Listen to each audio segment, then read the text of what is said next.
All right, we ready to begin? So welcome to the Venture Capital Podcast, and today we're going to talk about, is venture capital a good job?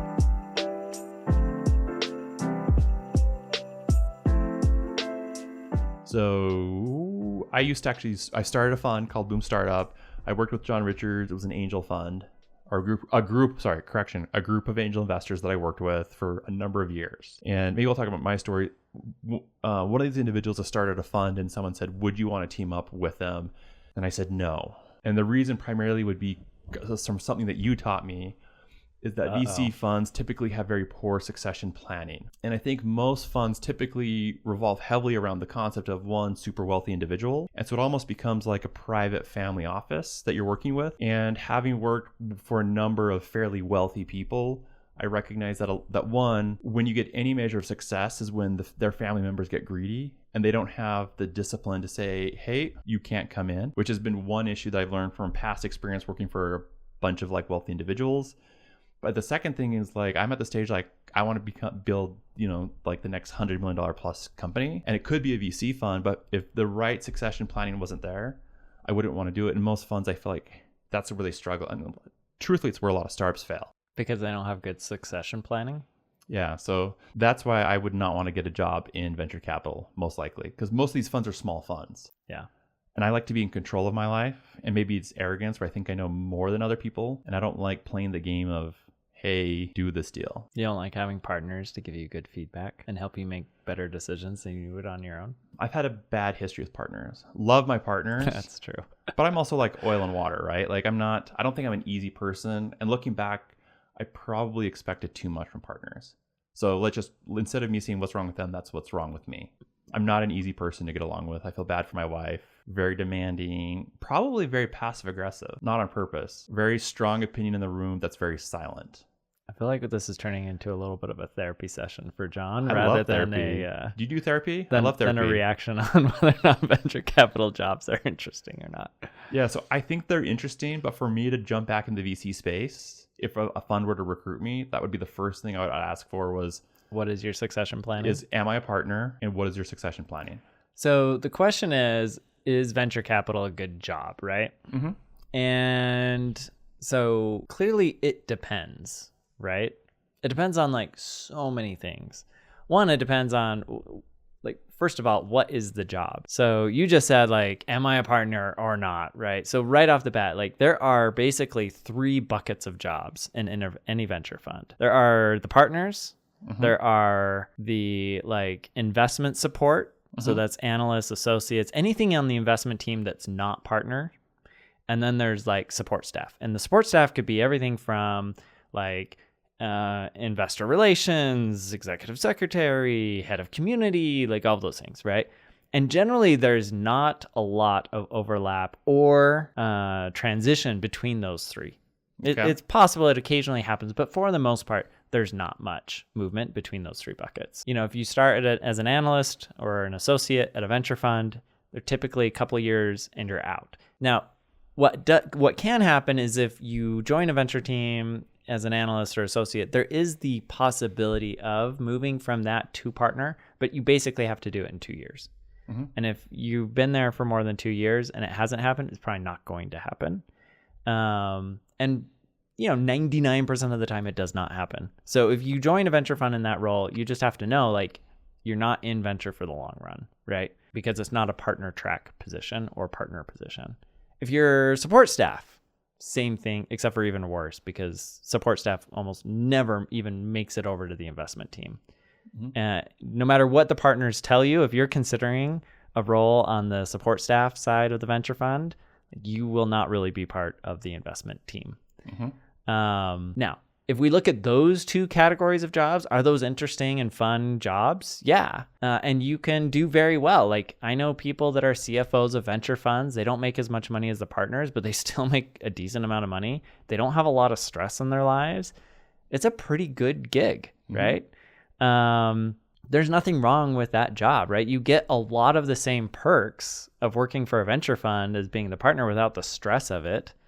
In a lot of ways, and even though you don't get the same pay, you're also like maybe not having to work quite as hard in certain ways, right? And some of those jobs I think would be super fun just in and of themselves, like head of community. Like, Oh, that'd be fun. that'd be super fun, right? Like you just go around and you like build community and you like help your startups at the fund and, you know, put on events and like all of that stuff. Like that's cool, right? Yeah, so not head of community. One of my thoughts this week was, man, it'd be fun to just be the person at a fund who's there to help the portfolio companies. Yeah. It's like my job is, how do we get you from zero to hero, right? Yep. Is there key hires or key introduction? Yeah. And that way you're not, hey, how do I go pick winners and losers? Is how do I help the winners we've already picked? And so if the question is around whether or not VC is a good job, solely around like the actual work and not so much on the compensation and the upside potential, then like, yeah, those can all be great jobs, right? Working as an analyst or an associate at a venture fund for a couple of years can be a great job. Like you'll get exposure to a ton of companies, a ton of people. Mm-hmm. You'll learn kind of insights of how good companies are run and how poor companies are run and like major pitfalls. And then that will open up the opportunity for you to like go get a great MBA somewhere or join a startup or start your own company and potentially raise money from that fund, right? So in all of those ways, those can be really great jobs. Mm-hmm. But I think your question is being a partner at a venture fund a good job? Well, I think it's a good job depending on where your position is. And what your expectations are. So like my foray into venture with Jon Richards was like the best experience of my life. Mm-hmm. And I think it's something that every founder, if you want to go into startups, it's a great space to be for, 2 to 5 years. Yeah. Your biggest frustration with that experience was you thought it was partner track and it wasn't. You were like in the junior bucket. You just didn't realize it. No. That's a whole different story. I realized it. At the beginning? Of course. Oh, okay. Absolutely. I'm not that naive. All right. When I started, I was working with a guy named Jon Richards. Yep. And my job in life was if he said jump, I jumped and said how high. Yeah. And if he said I wanted you to jump this far, I would do twice that. And if you look for internships that people spend the most time at, and it was a non-paid internship, I would spend like 20, 30 hours a week doing it. And it was a phenomenal experience. And I think the one lesson, if you don't want to go this route, that I learned is you see all these guys with great ideas who don't know how to execute and get their first sale. Yep. And so it sounds really simple, but I learned the most important thing was getting sales, which sounds really, really stupid, but it's where most of these individuals just failed. Yeah. And so probably every startup I've started, I've made sales, at least in the space, or to a potential customer before I ever built my first line of code. Yeah, which is smart. So back to VC jobs. But that was a great job as an intern. Yeah, because you learned a ton. As an analyst. Yeah. And I would recommend it for anyone who wants to go the founder route. The question is the Cheshire Cat. Where do you want to go? Yeah. And why? And if you don't know, for a founder, I think it's a great job. Yeah. I think even for someone today, like an analyst is a great job. I've got different criteria that I measure success for my life. Yeah. And it doesn't fit. Me being an analyst is nowhere on that list. Yeah. But still a great job. And a plug for UGF, University Growth Fund, is that if you want to be an entrepreneur, you really should go through our program. And we've had multiple students go through our program that have then gone on to raise from top tier venture funds like Andreessen Horowitz and go through programs like Y Combinator, 500 Startups, and others. And I think going through our program gave them like a massive leg up because they understood like who all the players were, how to negotiate term sheets, how to, present to investors in such a way that would get them excited, how to identify interesting trends and market opportunities, et cetera, et cetera, et cetera. So yeah, I agree. And a plug for you, if I was going to create my own fund, which I'm not, I would consider going and spending the next 6 months before raising a fund and just working and volunteering, assuming you'd let me. Yeah. Well, and that's because venture is really much like an apprenticeship industry. So pros and cons of being a partner at a venture fund or partner track, right? So you talked about success, and succession is potentially an issue. And the reason for that is because the people that start the firm, right, they take the risk to start the firm. And then they do the hard work of making the initial investments, generating the performance, raising the fund, and establishing the firm. And once they've done that, then they hire more people, and inevitably, if they're good at it and they raise more money, they hire more people. Those people go out and they start generating the real value around like track record and so on and so forth. That's generating the carry, generating the track record and returns that are then required and used to raise additional capital. And so the junior guys look at this and they're like, well, I'm doing all the heavy lifting here. The senior guys are just sitting on their duff, right? Taking the deals that I give them, funding them, taking credit for them, and taking the board seat, right? But like, I'm doing all the hard work of like finding the deal, diligencing it, executing, you know what I mean? And so then they get frustrated because they're not able to like break into that top layer. And the top layer, like right or wrong, they're like, yeah, but like we put in all this, we built the firm, we took the risk, blah, blah, blah. And they don't want to give it up, right? And understandably so. Understandably so to a certain extent, right? The flip side is, though, is like every fund is like a new company. And so, what ultimately happens typically is the junior partners or, junior people essentially say, hey, I'm doing all the work. I'm going to just spin out if what's necessary in order to get like the lion's share of the pie is to take the risk and start the firm, then that's what I do. And they leave. And then when they leave, all of a sudden, the senior guys have a choice. They either have to put in the effort themselves or they got to hire new people to do it for them. And if their reputation gets so bad that they can't hire anybody good, then the fund collapses because usually they're just not willing or not able to do the work anymore. And firms shutter. Or they go from being a top tier fund to being a mediocre or a lower performing fund. They can't raise another fund and shut down. Or sometimes they're successful in finding kind of the next people and grow, training them up, and then they leave and they just have this perpetual. Which is what Mercado's done a bunch of, right? Can we call it Mercado? You okay calling it Mercado? But I think we both know firms that have done that. So there's a fund that we both know of that literally none of the founding team is there except the original partner, one of the two partners, the senior partner. Yeah. So so that's the challenge. Flip side is, that's why Benchmark came out of the gates and was like, we're all equal from day one. And when we leave, when one of the partners leaves, I don't care who they are, how much money they've generated for the firm, if they were a founder of the firm or not, like when you leave, you're out. You're cut off from management company, future funds, all that stuff. You're out. And the new guy or gal that they bring in takes that whole position, right? And, their argument is like, that's partly what makes us like a good firm. The downside is that it puts them in a position where they can never really train up people, right? Because if everybody's going to be equal, you don't want to bring in somebody that's not going to like be equal in terms of their contributions either. And you don't want to spend time in what that means that you can't really train them up because it takes like some losses for a good VC to really get trained up, and they don't want to take that. And so they ultimately have to like go and poach from other funds, right? That have done the heavy lifting of training that person up, and then they poach them and bring them on. But the flip side is they can kind of poach whoever they want because their track record is really good, and they can tell them with like real authenticity, like, hey, you will be treated the exact same as Bill Gurley, right? Who funded Uber, right? Same economics. And that's super compelling, right? Value prop.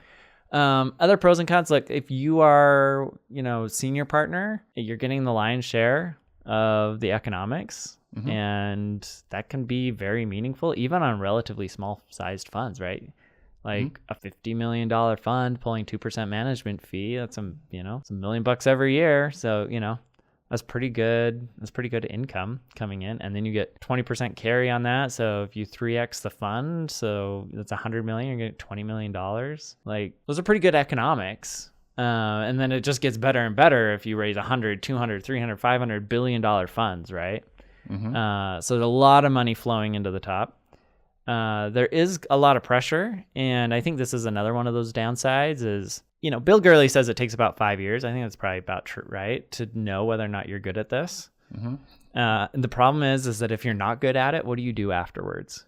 Because you're like, especially like, this is something I think about a lot is I've been doing this now for about 14 years. I feel like I'm pretty decent at it. But if like theoretically, like we have a bad fund or we have a couple bad funds, nobody's going to fund our next fund and I'm going to be out of a job. And then it's like, well, who's going to hire me, right? Like I've never, I've built a venture fund, but I'm not a good VC, clearly, because my returns aren't very good.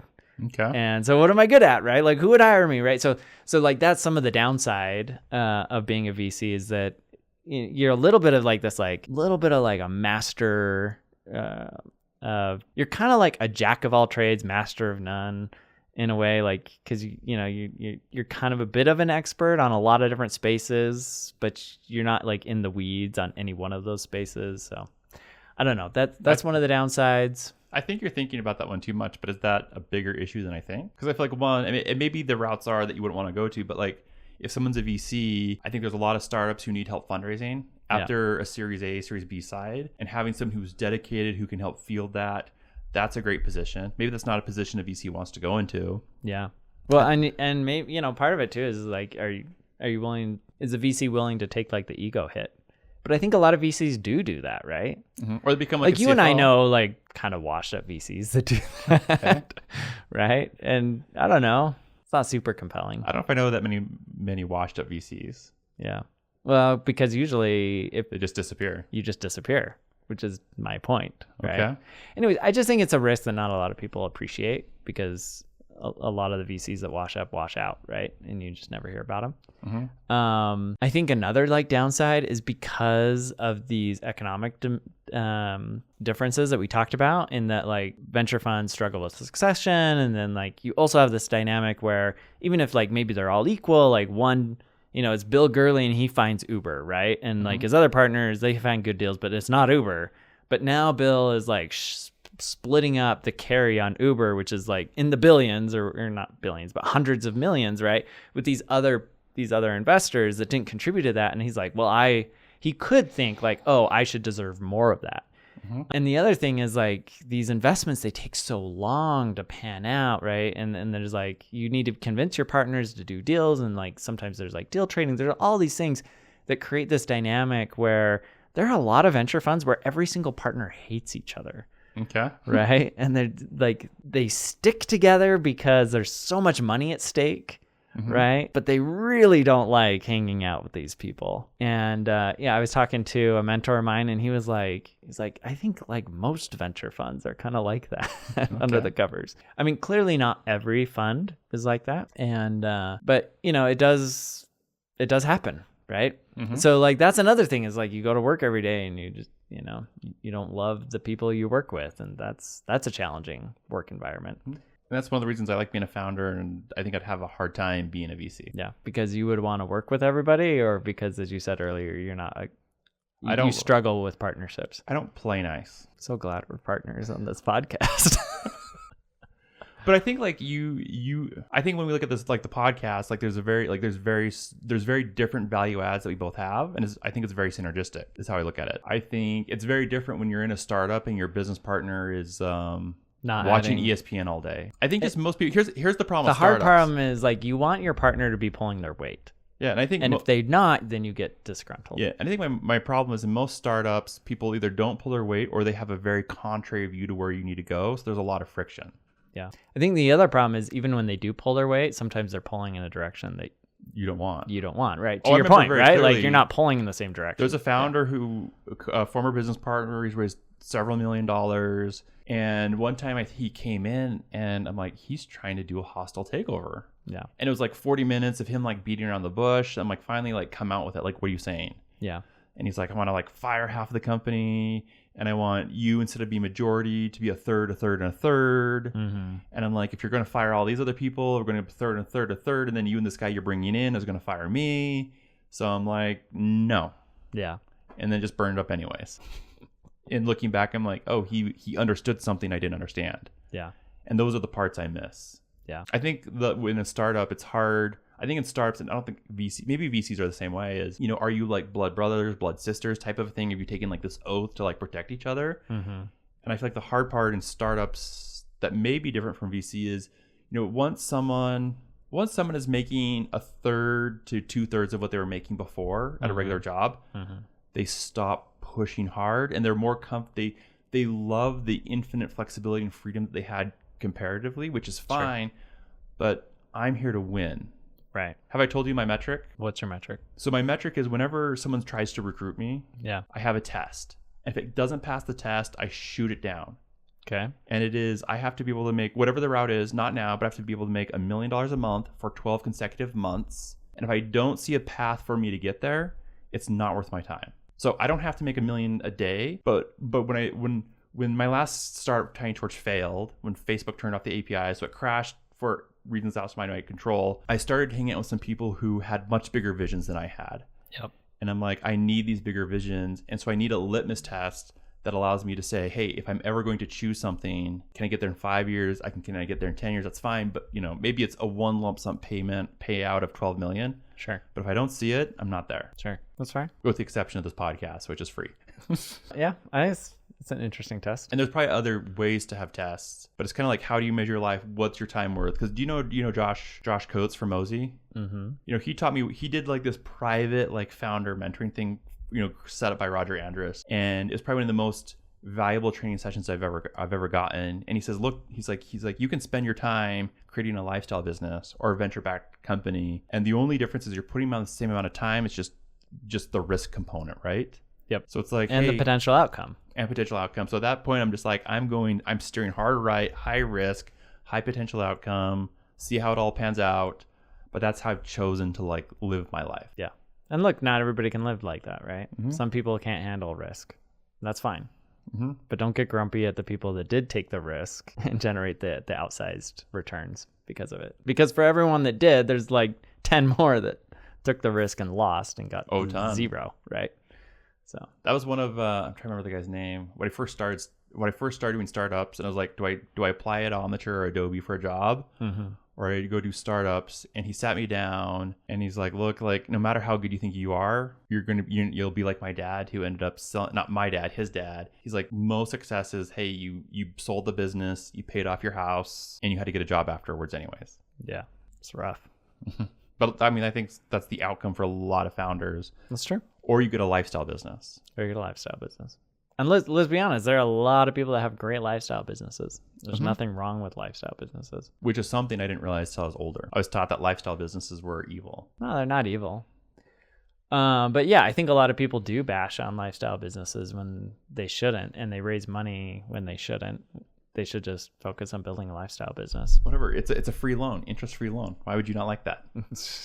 Venture capital is interest-free loan. If it's under the right terms, it is. Look at what TopTal did. They had interest, but which firm did they just squeeze out? It was a top tier firm like Andreessen Horowitz or something like that.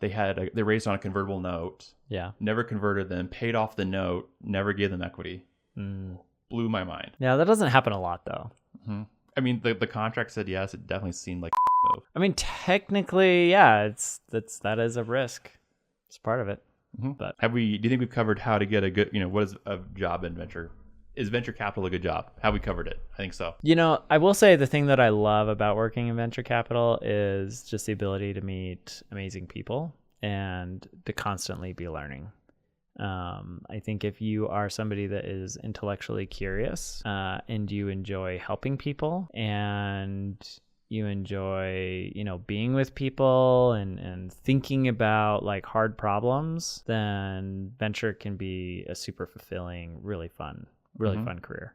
It's not without its risks and its downsides and also just its scarcity. But, for me, at least, given like the kind of person I am, who places a high value on learning, on building, and on helping people, like I can't think of a better career. Okay. I mean, definitely my tenure, my stint with Utah Angels, those exact things, the intellectual curiosity, just very different ideas, loved it. Yep. But I think that mainly comes on the partner, or I guess the analyst level too. Yeah, to an extent. And just, being able to help people. When I was there, my goal was I wanted to at least help one person get a job every single month as a way to give back. And it was an easy way for me to give back from my network. Yeah, like it. All right. Well, go to venturecapital.fm. Let us know your questions. We've recently launched a Slack channel. So if you want to engage with us, that's probably the best way to reach us, right? Right, Peter? Yes. All right. John will be there to answer all your questions. Maybe we'll do a live session in there. All right. It's a hard maybe. A hard maybe? Not a hard maybe. I think as it gets critical mass, we'll just Peter more and more in. So, all right. Well, thanks, guys, and join us for the next episode. See you next time.